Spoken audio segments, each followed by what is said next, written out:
An international human rights group says it has heard detailed and disturbing allegations against the RCMP.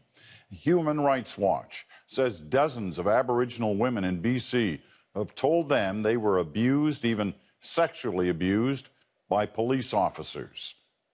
The group spent 5 weeks traveling the Highway of Tears between Prince George and Prince Rupert, as well as the stretch of highway between Prince George and Williams Lake. What members heard were detailed descriptions of violence, and tonight they are demanding the government take action.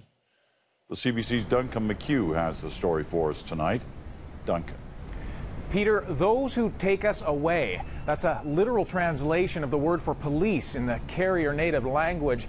And it's the title of a report released today that suggests Aboriginal women have more than that to fear from police in northern British Columbia. When it comes to violence against women, Aboriginal groups in British Columbia have long declared police are part of the problem. Good morning, everybody. Now an international human rights watchdog says the eyes of the world should be on northern BC and alleged RCMP mistreatment of Aboriginal women. It is about the levels of fear that I and my colleague encountered in the north, levels that we found comparable to post-conflict situations like post-war Iraq. Two researchers crisscrossed BC last summer interviewing 50 Aboriginal women.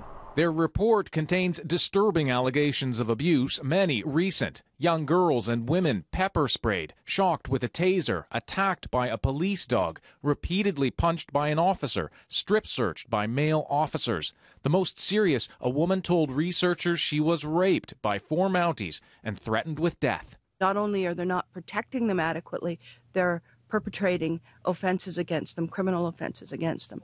Still, none of the alleged victims or perpetrators are fully named in the report. Without formal complaints, the RCMP says it can't get to the bottom of it all. It's not fair to the victims that that information is not investigated. It's not fair to the RCMP to have those allegations hanging out there. If those concerns were taken seriously, I can guarantee you people would come forward. This government and police have failed Aboriginal women. In Ottawa, the opposition called for an independent police investigation. I wonder if the Prime Minister does not recognize that what is taking place is not a complaint about police behaviour. We have today, apparently, specific allegations of a criminal nature. If Human Rights Watch, the Liberal Party, or anyone else is aware of serious allegations involving criminal activity, they should give that information to the appropriate police so that they can investigate it. Just get on and do it. The Mounties will meet with Human Rights Watch on Friday to discuss the report, but this is just one more call on Ottawa to create some type of national strategy, perhaps a national inquiry to address violence against Aboriginal women. Peter? Duncan McHugh in Vancouver tonight. Thank you, Duncan.